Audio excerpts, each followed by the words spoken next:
बेडौँ कि सुन्नीको साला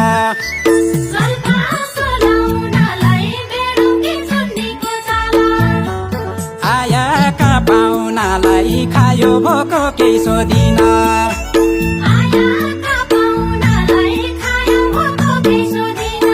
आयाका पाहुनालाई खायो भोको केही सोधिन